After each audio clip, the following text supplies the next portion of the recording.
ਅਸਲਾਮ ਵਾਲੇਕੁਮ ਜੀ। ਅੱਜ ਦੀ ਵੀਡੀਓ ਵਿੱਚ ਅਸੀਂ ਸਿੱਖਾਂਗੇ ਕਿ ਮੋਟਰ ਦੇ ਅੰਦਰ ਪੇਪਰ ਨੂੰ ਕਿਸ ਤਰ੍ਹਾਂ ਬੈਂਡ ਕਰਕੇ ਲਗਾਈਦਾ ਵਾ। ਤੇ ਸਭ ਤੋਂ ਪਹਿਲਾਂ ਤੁਸੀਂ ਇੱਕ ਪੇਪਰ ਲੈ ਲੈਣਾ, ਉਸ ਦਾ ਸਾਈਜ਼ ਬਣਾਉਣਾ ਵਾ। ਇੱਕ ਸਾਈਜ਼ ਬਣਾ ਕੇ ਉਹਨੂੰ ਸਲਾਟ ਦੇ ਅੰਦਰ ਲਗਾਉਣਾ, ਫਿਰ ਚੈੱਕ ਕਰਨਾ ਹੈ। ਦੇਖੋ ਇਹ ਛੋਟਾ ਵਾ, ਦੋਵਾਂ ਸਾਈਡਾਂ ਨੂੰ ਕਾਫੀ ਜਗ੍ਹਾ ਬਚੀ ਹੋਈ ਹੈ। ਇਸ ਤੋਂ ਥੋੜ੍ਹਾ ਜਿਹਾ ਬੜਾ ਸਾਈਜ਼ ਬਣਾਉਂਦੇ ਹਾਂ ਤੇ ਇਹ ਸਾਈਜ਼ ਬਿਲਕੁਲ ਫਿੱਟ ਹੋਣਾ ਚਾਹੀਦਾ, ਨਾ ਜ਼ਿਆਦਾ ਬੜਾ ਹੋਵੇ ਨਾ ਜ਼ਿਆਦਾ ਛੋਟਾ ਹੋਵੇ। ਸਲਾਟ ਦੇ ਅੰਦਰ ਬੈਠਾ ਹੋਇਆ ਹੋਵੇ ਤੇ ਬਾਹਰ ਨਾ ਨਿਕਲਿਆ ਹੋਵੇ। ਇਹ ਚੈੱਕ ਕਰੋ, ਇਹ ਘੁੰਮ ਵੀ ਨਹੀਂ ਰਿਹਾ ਤੇ ਬਿਲਕੁਲ ਫਿੱਟ ਹੈ। ਹੁਣ ਇਸ ਨੂੰ ਬੈਂਡ ਕਰਨ ਦਾ ਤਰੀਕਾ, ਤੁਸੀਂ ਇੱਕ ਪੱਤਰੀ ਲੈ ਲੈਣੀ ਹੈ ਕਿਸੇ ਵੀ ਇਹ ਜਿਹੜਾ ਪੇਟੀਆਂ ਵਾਲੇ ਹੁੰਦੇ ਆ ਜਾਂ ਵੈਲਡਿੰਗ ਵਾਲੇ ਕੋਲੋਂ ਮਿਲ ਜਾਣੀ ਹੈ, ਬਰੀਕ ਚਾਦਰ ਦੀ ਪੱਤਰੀ ਹੈ। ਤੇ ਇਸ ਨੂੰ ਤੁਸੀਂ ਨਾ ਬੈਂਡ ਕਰ ਲੈਣਾ ਵਾ ਪਲਾਸ ਦੀ ਮਦਦ ਨਾਲ। ਸੂਤਰ ਡੇਢ ਸੂਤਰ ਨਾਲ ਮੋੜ ਲੈਣੀ ਹੈ, ਇਸ ਤਰ੍ਹਾਂ ਅੱਛੀ ਤਰ੍ਹਾਂ ਮੋੜ ਲੈਣੀ ਹੈ।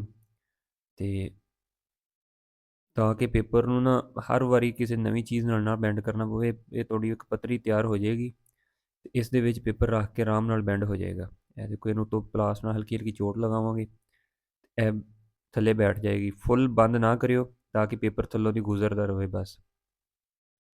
ਇਹ ਸਾਈਜ਼ ਬਣ ਗਿਆ ਤੁਹਾਡਾ ਪੇਪਰ ਦਾ। ਤੇ ਹੁਣ ਤੁਸੀਂ ਕੀ ਕਰਨਾ ਕਿ ਪੇਪਰ ਨੂੰ ਇਸ ਦੇ ਵਿੱਚ ਆਰਾਮ ਨਾਲ ਬੈਂਡ ਕਰ ਸਕਦੇ ਹੋ ਤੁਸੀਂ। ਇਹ ਦੇਖੋ, ਇਹ ਪੇਪਰ ਲੈ ਕੇ ਇਸ ਨੂੰ ਆਰਾਮ ਨਾਲ ਬੈਂਡ ਕਰੋਗੇ ਤੇ ਇਹ ਪੱਤਰੀ ਦੇ ਨਾਲ ਹੀ ਉੱਤੋਂ ਤੁਸੀਂ ਇਹਨੂੰ ਬਿਠਾ ਦੇਣਾ ਅੱਛੀ ਤਰ੍ਹਾਂ। ਅੱਛੀ ਤਰ੍ਹਾਂ ਇਹਨੂੰ ਪ੍ਰੈਸ ਕਰ ਦੇਣਾ। ਹੁਣ ਇਹ ਗੋਲ ਹੋ ਗਿਆ, ਦੇਖੋ। ਇਹ ਦੇਖੋ, ਇਹ ਦੂਸਰੀ ਸਾਈਡ ਤੋਂ ਤੁਸੀਂ ਜਿੰਨਾ ਬੈਂਡ ਕੀਤਾ ਨਾ ਉਸ ਤੋਂ ਡਬਲ ਛੋੜ ਕੇ ਕੱਟ ਲੈਣਾ। ਇਸ ਨੂੰ ਕੱਟ ਕੇ ਸਿੱਧਾ ਕਰਕੇ ਤੇ ਦੁਬਾਰਾ ਫੇਰ ਪੱਤਰੀ ਦੇ ਵਿੱਚੋਂ ਹੀ ਤੁਸੀਂ ਉਸ ਤਰ੍ਹਾਂ ਮੋੜ ਲੈਣਾ ਆਰਾਮ ਨਾਲ। ਪੱਤਰੀ ਵਿੱਚ ਥੋੜ੍ਹਾ ਜਿਹਾ ਅੱਗੇ ਨੂੰ ਧੱਕ ਕੇ ਤੇ ਬੰਦ ਮੋੜ ਲਿਓ। ਫਿਰ ਉੱਤੋਂ ਪੱਤਰੀ ਨਾਲ ਹੀ ਇਹਨੂੰ ਬਿਠਾ ਲੈਣਾ ਅੱਛੀ ਤਰ੍ਹਾਂ। ਜਿੰਨੇ ਅੱਛੀ ਤਰ੍ਹਾਂ ਬਿਠਾਓਗੇ ਉਨੀ ਅੱਛੀ ਤਰ੍ਹਾਂ ਹੀ ਇਹ ਗੁਲਾਈ ਹੋਏਗੀ। ਇਹ ਦੇਖਿਓ, ਇਹ ਬਿਹਤਰੀਨ ਗੋਲ ਹੋ ਕੇ ਪੇਪਰ ਪੂਰਾ ਪੂਰਾ ਸਾਈਜ਼ ਆਏਗਾ, ਨਾ ਬੜਾ ਹੋਏਗਾ ਨਾ ਛੋਟਾ ਹੋਏਗਾ ਨਾ ਬਾਹਰ ਨਿਕਲਿਆ ਹੋਏਗਾ। ਇਹ ਚੈੱਕ ਕਰੋ ਤੁਸੀਂ।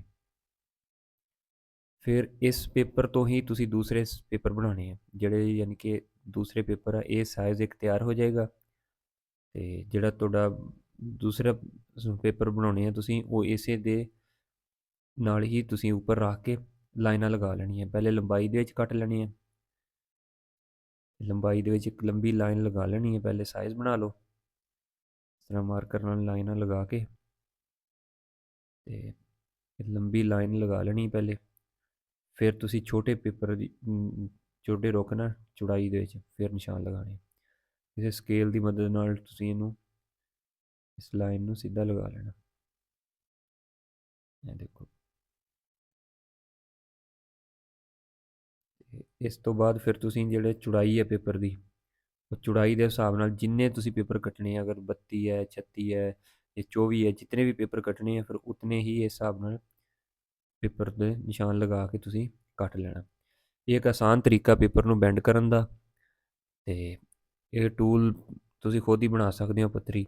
ਇਸ ਤਰ੍ਹਾਂ ਤੁਸੀਂ ਸਾਰੇ ਪੇਪਰ ਆਪਣੇ ਪਾ ਸਕਦੇ ਹੋ। ਅਗਰ ਪਰੇਸ਼ਾਨੀ ਹੋਵੇ ਪੁੱਛ ਸਕਦੇ ਹੋ।